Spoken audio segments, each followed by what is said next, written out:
Winston Churchill must be turning in his grave. This man said, didn't he, that we will fight on the seas and oceans.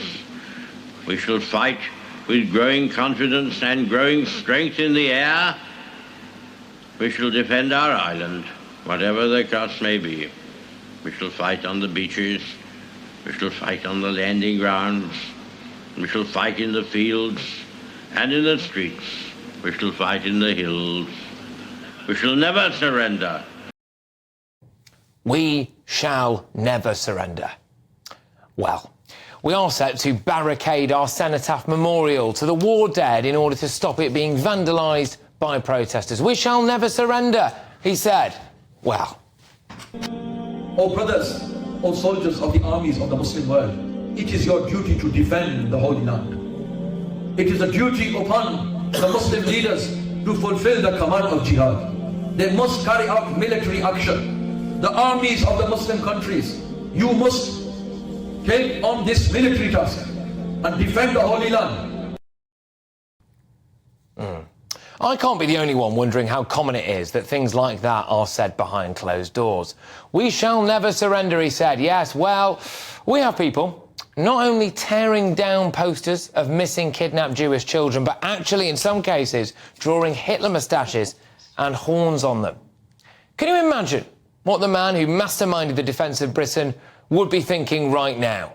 What was the point of the Battle of Britain, of sending young men over the top or landing them on the beaches of Normandy to fight an evil that hated Jews, only to allow some people with very similar views to freely wander into Britain a few decades later?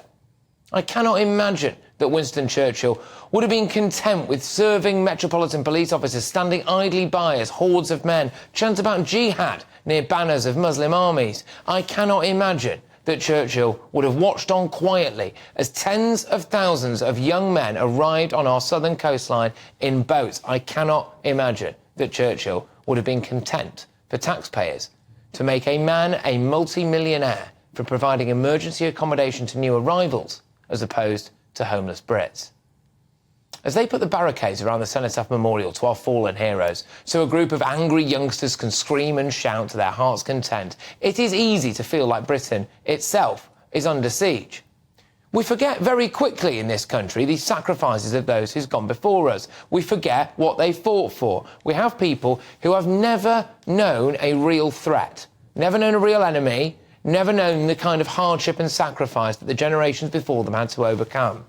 These people do not seem to understand that the only reason they can spray orange paint on stuff if they're just stop oil, or wave a foreign country's flag on demonstrations on our streets, pray freely in the street, but actually, is because people, British people, fought and died for their right to do so.